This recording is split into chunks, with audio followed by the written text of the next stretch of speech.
don't know if you can see it, but that's my first bucket. Good day, everybody. Look at this. This is another experiment that I'm going to do. These and some that are in the freezer are peppers and ají dulce and onions. The onions are not from my garden, but the rest is. I want to see if there's something that I can do to preserve this by canning, because my freezer, you know, is small. I don't have a lot of freezer space. So what I did was to get all the peppers, the ají, and the onions and cut them, blanch them in here, then put them in that strainer. That's my plan. Okay, then move to that station and can them. Let's see how it goes. We're already making the mess that I will normally do make, because I can't help it. It's gonna happen anyways. So it's gonna be like 2-3 minutes. And I have my other setup in here that I'll be moving in a minute. So I'll bring you back.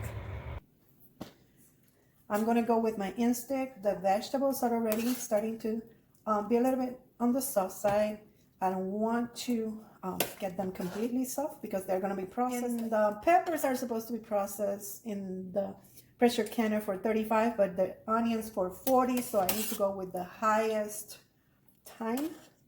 processing time. It's kind of almost a sofrito, but I'm not adding the herbs in this stage. I prefer to add the herbs when they are really, really, really fresh. Unless I'm going to, if I'm going to freeze it, it's okay to add all the herbs.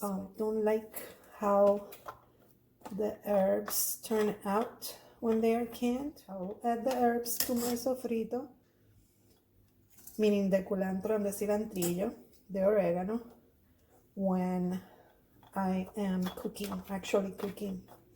So I'm trying to accommodate as much as I can in the pot, in the little jars, because they are small jars, but that's what I'm going to use when I cook. I don't want to prepare a pint jar and then not being able to use it. What I'm going to do is to add some water that was already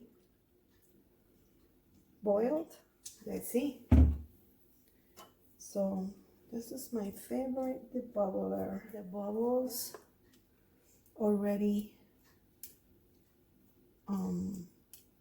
going to the surface, and immediately you will need more water. You know the science behind the headspace? Just let me know, because I was trying to find out on just recipes, but I haven't found what the science behind the headspace is. If you get that, just let me know. On each one of these jars, I put 1/8 of a teaspoon of pickling salt.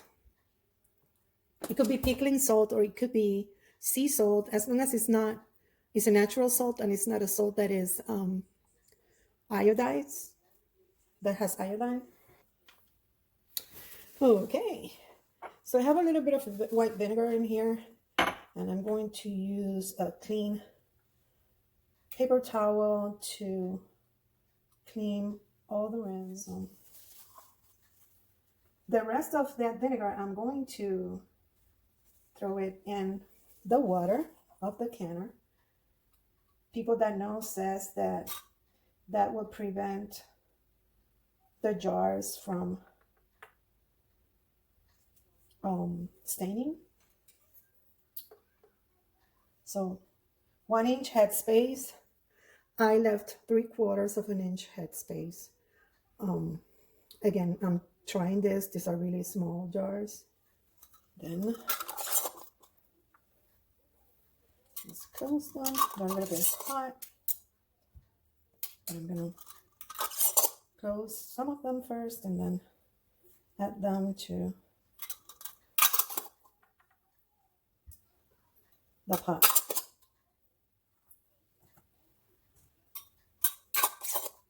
All the rims are clean. I did not heat up this lids because they're going to be pressure canned. The water inside of the pot of the pressure canner is hot. It's not super hot, but it's hot already. It's been heating for a minute. Then I'm going to start adding the jars to the canner. So we have the first layer of jars in the canner, and I'm gonna add the other one. We're filled. I'm gonna put a little bit of vinegar in there and close it.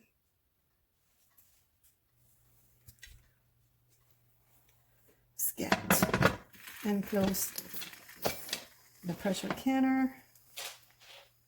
And now I'm going to wait until there's 10 minutes of this sending vapor out. I try to put it like this so the vapor is not hitting the microwave, but I still can see the gauge. When there were 10 minutes that the steam was continuously flowing outside of the bulb, then I put the 10 pounds gauge pressure, the 10 pounds bulb, and it started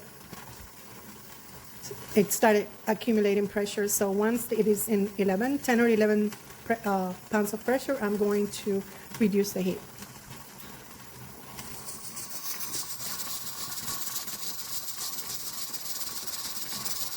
So it's in 0. There's no more steam.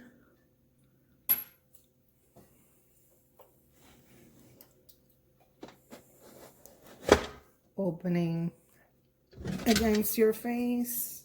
See? See how it looks? Looks good to me. Whoops. Do you hear that? These are the little sofrito things that we canned yesterday. I don't know. I'm seeing that there's bubbling in there. It's cold. Is that normal? I'm not sure. You see what I can't see? Let me see it. It's over here. No, it's here. 3, 4, 5, 6, sorry. 7, 8. So I just wanted to share that, just in case you decide to use this. Sealed. Sealed. Yeah. That's really great. 100% sealed. I did not like that I didn't use the juice or the water where I cooked them. I think that most of the flavor was in that water. And there's some recipes that says use the water from the cooking, and some others says that use new water. I'm telling you, I'm going to try again. Even if I like this one, I'm going to try again with the cooking water, because that cooking water was smelling so good. I think that part of the flavor was there. Hope you enjoyed and learned something with me. We are learning together. Now I'm going to wash them, label them, and put it in my pantry. Forgot to tell you, the brand is Anchor Hockins, and I bought it in Walmart. Wash them, label them, and there we go in the pantry. Whoop. From harvest to pantry. Talk to you next time. Bye.